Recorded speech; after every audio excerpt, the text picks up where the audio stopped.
Az előző részekben eljutottunk odáig, hogy az Excel táblánkból készült egy adatmodell, és az adatmodellhez tartozó táblák, szekvenciák, triggerek és minden szükséges dolog létrehozásra került az alkalmazáson belül. A következő videóban majd ezzel fogunk tovább menni, hogy elkezdjük adatokkal megtölteni ezeket a táblákat, illetve elkezdjük létrehozni az alkalmazáshoz tartozó felületeket, ami már egy sokkal látványosabb és érdekesebb folyamat lesz az eddigiekhez képest. Szeretnék megmutatni neked néhány olyan lehetőséget, hogy hol és hogyan tudsz ilyen fejlesztő környezetre szert tenni, amihez semmi másra nincs szükség, csak egy böngészőre, hogy aztán te magad is alkalmazásokat, illetve adatbázisokat tudjál fejleszteni.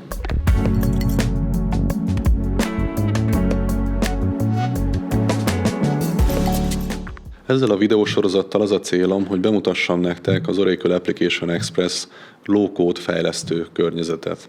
A fejlesztő környezet bemutatása gyakorlatilag egy esettanulmány segítségével történik, amikor is feltételezve, hogy egy ügyintéző egy Excel tábla segítségével végzi a pozícióra történő jelentkezőknek a nyilvántartását, a létrejött Excel táblájából szeretnénk egy alkalmazást készíteni.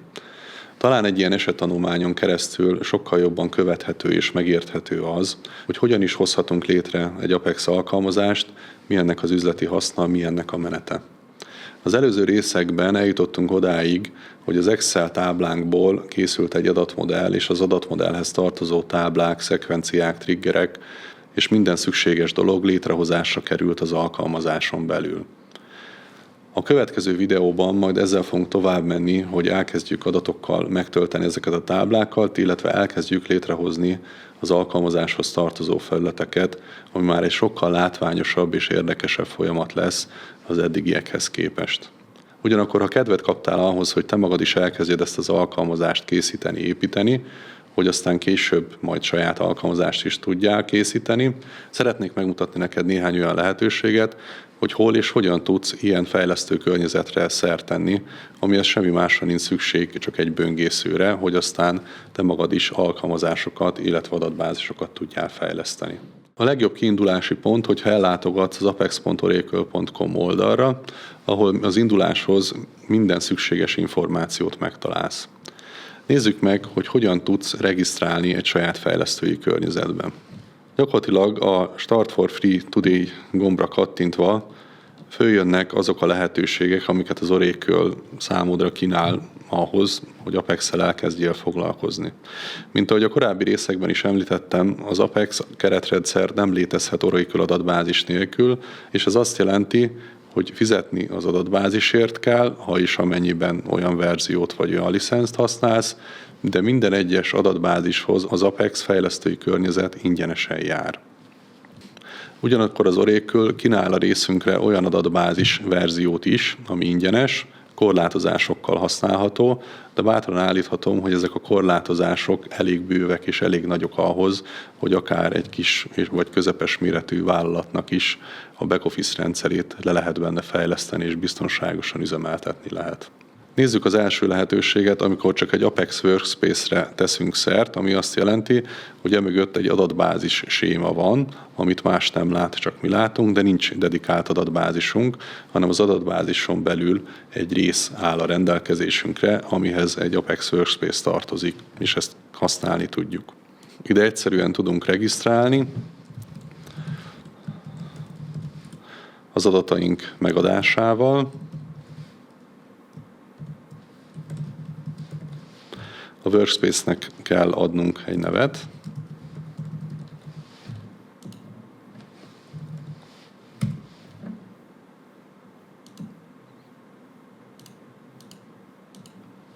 Gyakorlatilag néhány perc múlva fogunk erről egy e-mail értesítést kapni. Körülbelül 3 perc elteltével kaptam egy e-mailt egy linkkel, amire kattintva meg tudtam igényelni a Workspace-nek a létrehozását, ahol a megadott e-mail címmel és valamilyen jelszóval tudok belépni. Így gyakorlatilag megadhatom az induló jelszót, ami az adminisztrátori jelszó is lesz egyben, és készen áll az Apex környezetem a használatra. Tehát tudok táblákat létrehozni, ahogy azt az előző videóban is láthattátok. Tudok alkalmazást létrehozni, adatbázis objektumot, és így tovább. Egyúttal azt is szeretném megmutatni nektek, hogy az Apex kínál számunkra számos példaalkalmazást. Vegyük például a sample chartot, ahol a különböző chart típusú komponensek kerülnek bemutatásra. Egyszerűen egy gombnyomásra a szükséges táblák, adatokkal és maga az alkalmazás is telepítésre kerül, aminek a teljes forráskódját, működését meg tudjuk nézni, fel tudjuk használni tanulási célból, vagy akár beépíthetjük a saját alkalmazásunkban is. Ide a példa alkalmazásba ugyanazzal az e-mail címmel és jelszóval kell belépni, amivel a workspace-be is belépünk.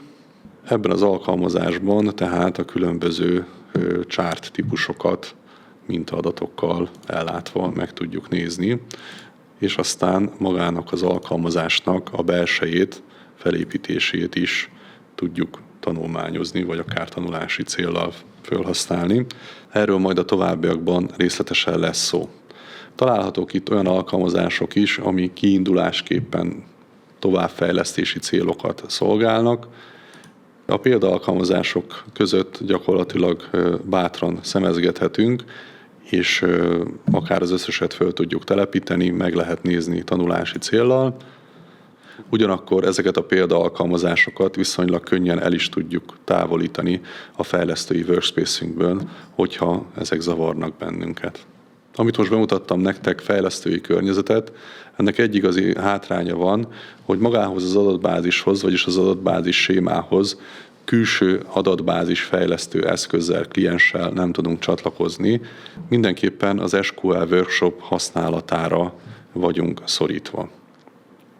Illetve előfordulhat az is, hogy neked nem elegendő egy adatbázis séma csak a fejlesztésedhez, hanem egy teljes adatbázis szeretnél használni, mert különböző sémákban el szeretnéd különíteni a felhasználó jogokat, adatokat, táblákat, alkalmazásokat és így tovább. Ehhez egy másik módszer, hogy egyszerűen a keresőbe beírva az Oracle XE downloadot, megkeresed azt az oldalt, ahol ezt az ingyenes adatbázis verziót le tudod tölteni, amihez természetesen Apex fejlesztői környezet is jár. Ezt föl tudod telepíteni egy szerverre, a saját laptopodra és így tovább. Innentől fogva nem a felhőbe, egy idegen szerveren fog futni ez a környezet. Ez is természetesen ingyenes. Itt a legnagyobb korlátozás talán az, hogy 20 GB-nál nagyobb nem lehet az adatbázisod, illetve 2 processzornál és bizonyos mennyiségű memóriánál többet ez az adatbázis nem képes támogatni. Nézzük, milyen lehetőséget kínál még számunkra az Oracle. A másik nagyon hasznos és évek óta ingyenes lehetőség az, hogyha magába az Oracle felhőbe hozol létre egy úgynevezett Always Free adatbázist, amely ezekkel a paraméterekkel rendelkezik. Itt a felhőben azonban már jóval több szolgáltatást is el lehet érni. Nézzük, hogyan történik mindez.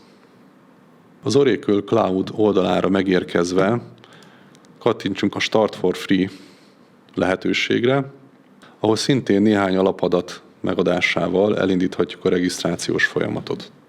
Miután visszaigazoltam az e-mail címemet, megadhatom az adminisztrátori jelszót, amit majd mindenre is fel tudok használni.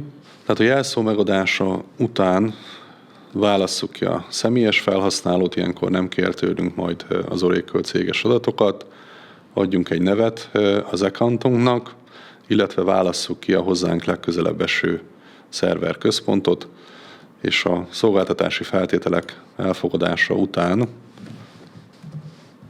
a címadatokat megadva tudunk tovább haladni a folyamatban. A regisztrációs folyamat során fog tőlünk az Oracle fizetési adatokat kérni, de nem kell megijedni. Gyakorlatilag a hozzájárulásunk és a kifejezett akaratunk nélkül nem fog történni terhelés a számlánkon. Egyszerűen regisztráljunk egy bankkártya segítségével. Miután sikeresen megadtuk a kártyaadatainkat, körülbelül 1 euró vagy dollár terhelés érkezik a számlánkra azért, hogy ellenőrizze az Oracle, hogy vajon valós kártyadatokat adtunk-e meg, és meg is kezdődhet a felhő környezetnek a birtokba vétele. A regisztrációt követően megérkezünk az Oracle felhőbe. Ez a környezet most nem egy ingyenes környezet, de a működése gyakorlatilag nagyon hasonló ahhoz, amit te egy regisztrációval létrehozol az Oracle felhőbe. Itt az Oracle Database menüpontra kattintva, azon belül pedig az Autonomous Database-t kiválasztva könnyedén létrehozhatsz egy új adatbázist. Ennek legyen a neve mondjuk TestDB. Magának az adatbázisnak is lehet ugyanez a neve. Legyen mondjuk ez egy Apex-re optimalizált adatbázis, és mindenképpen kattints be az Always Free opciót, ami azt jelenti, hogy semmilyen díjazást az Oracle nem fog kérni ezért az adatbázisért. Itt már lehetőséged van a 23 AI verziót is választani, ami a legfrissebb változata az Oracle adatbázisnak, és gyakorlatilag a jelszó megadása után létre is lehet hozni az adatbázist. Körülbelül 5 perc várakozás után létre is jött a felhőben a saját teljes értékű adatbázisunk, amihez Apex környezet is tartozik, de természetesen nagyon sok más egyéb műveletet és eszközt is használhatunk. A Database Action-re kattintva megnézhetjük mindazokat az opciókat, amit az így létrejött adatbázissal használni tudunk, köztük az Apex fejlesztést is. Az Apex menüpontra kattintva be tudunk lépni az Internal Workspace-be, ahol aztán majd létre tudunk hozni magunknak egy Apex Workspace-t, amit szabadon tudunk fejlesztésre használni. A felhőkörnyezet bemutatása jóval több időt igényelne, ezért ebben most részletesen nem fogunk belemenni. Minden esetre ez egy elég robosztus és stabil lehetőség arra, hogy önálló és teljes értékű adatbázist ingyenesen használjunk Apex fejlesztői környezetben. Végül pedig szeretnék megemlíteni egy fizetős lehetőséget is, ahol viszonylag alacsony összegért kaphatunk dedikált fejlesztői sémát, vagy akár adatbázist is. Ez pedig a Max Apexnek az oldala. Én nagyon hosszú ideig dolgoztam velük együtt, a supportjuk elképesztően jó, néhány percen belül reagálnak, és gyakorlatilag bármilyen kérdést föltehetsz az ő számukra, hogyha alkalmazásfejlesztés során vagy a környezetben elakadsz.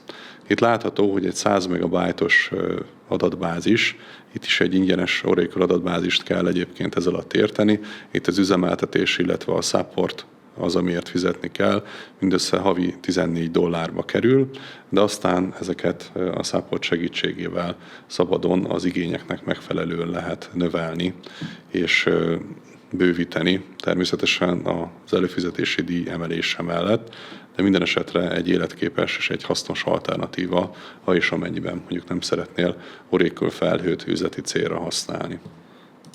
Ebben a részben igyekeztem bemutatni nektek jó néhány lehetőséget, hogy milyen módon és milyen környezetben és milyen feltételekkel tudtok belefogni az Apex fejlesztésbe, milyen szolgáltatók érhetőek el a piacon, fizetős, ingyenes egyaránt. A lényeg mindenképpen az, hogy döntsél bárhogy, regisztrálj egy környezetbe, és kezdjél el Apexben fejleszteni, az általam mutatott példákon keresztül, vagy akár példaalkalmazások telepítésével, azoknak a vizsgálatával. Azt gondolom, hogy önállóan, hosszú távon nagyon jól lehet haladni ennek a low-code eszköznek az elsajátításával.